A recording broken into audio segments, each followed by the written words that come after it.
Hi everyone, আসসালামু আলাইকুম। আশা করি আপনারা সবাই ভালো আছেন। সো আজকের লেকচারে আমরা কথা বলবো আইফ্রেম এলিমেন্ট নিয়ে।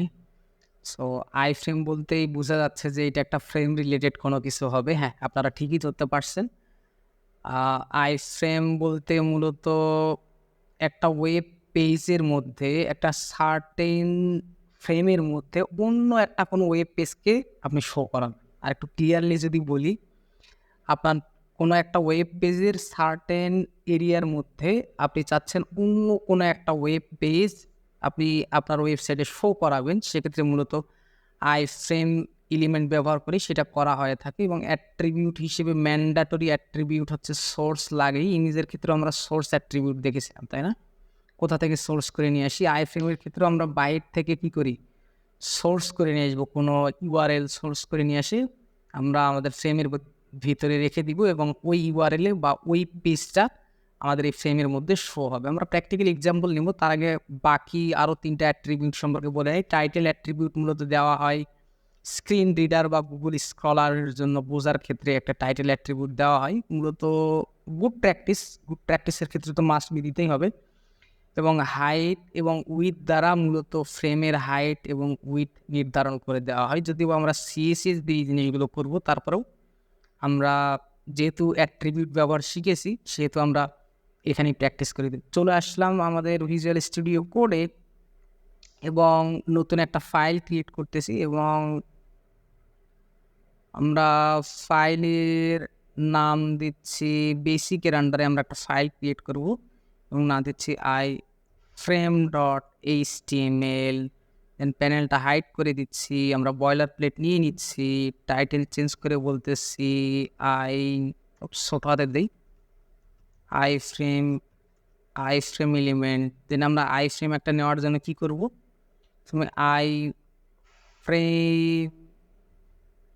এলিমেন্ট নিলে ফ্রেম বর্ডার আপাতত আমরা রাখতেছি না অ্যাট্রিবিউটটা, শুধুমাত্র আমরা সোর্স অ্যাট্রিবিউট নিয়ে কথা বলবো। এটাও আমরা তুলে দিচ্ছি। দিয়ে আমরা সোর্স অ্যাট্রিবিউট নিতে হবে, অর্থাৎ কোথা থেকে আমরা সোর্স করে নিয়ে আসবো। আমরা সোর্স অ্যাট্রিবিউট দিয়ে যদি আমি সেভ করি যদি ব্রাউজারে আমরা দেখি আসলে মূলত আমাদের কোডটা কেমন দেখাচ্ছে, তাই না?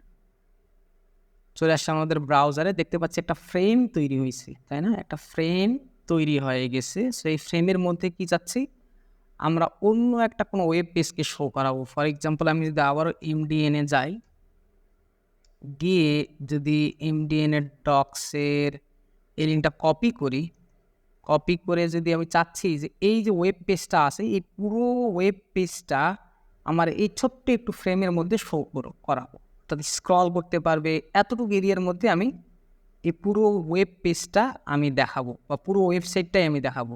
ঠিক আছে, সেটা কীভাবে সম্ভব? তো চলে যাচ্ছে আমাদের ভিজুয়াল স্টুডিও কোডে, সোর্সের ভিতরে আমরা লিঙ্কটা ধরাই দেবো। হ্যাঁ, পেজের লিঙ্কটা ধরাই দেবো, সেভ করতেছি। সেভ করে যদি এবার ব্রাউজারে আসলে দেখতে পাবো লোড নিচ্ছে। developer.mozilla.org রিফিউজ টু কানেকশন, অর্থাৎ আমাদের কানেকশন দিচ্ছে না, পারমিশন দিচ্ছে না। আমি যদি প্রথম আলোতে যাই, দেখি প্রথম আলো আমাদের পারমিশন দেয় কিনা। কপি করতেছি লিঙ্কটা কপি করে আমরা যদি এখানে লিঙ্কটা বসাই দিই, সেভ করতেছি। সেভ করে যদি ফ্রেমের ভিতরে আসি তাহলে দেখতে পাচ্ছি ইয়েস, প্রথম আলো আমাদের অ্যাক্সেস দিচ্ছে এবং আমরা চাইলে কি করতে পারি, এখান থেকে পুরো ওয়েবসাইটটা আমরা দেখতে পারি। হ্যাঁ, এই যে স্ক্রল করতে পারতেছি। দেন আমরা চাইলে বিভিন্ন পেজে যাইতে পারবো। দেন আমি যদি চাই অন্য কোনো পেজে যাব, বাংলাদেশ, বিশ্ব, বাণিজ্য, খেলাধুলা, খেলার পেজেও আমি যাইতে পারি, স্ক্রল করতে পারি এবং পুরো ওয়েব পেজটা আমি দেখতে পাচ্ছি শুধুমাত্র একটা ফ্রেমের ভিতরে। ঠিক আছে, তো আমরা দেখলাম কিভাবে আইফ্রেম ইউজ করে আমরা একটা পুরো ওয়েবসাইটকে আমাদের ওয়েব পেজের একটা সার্টেন এরিয়ার মধ্যে আমরা সেই পুরো ওয়েবসাইটটাকে শো করতে পারি বা দেখাইতে পারি। ঠিক আছে, দেখা হচ্ছে পরবর্তী লেসনে। বাকি আইফ্রেমের সেকেন্ড পার্ট নেই, সেই পর্যন্ত ভালো থাকবেন, সুস্থ থাকবেন। আল্লাহ হাফেজ।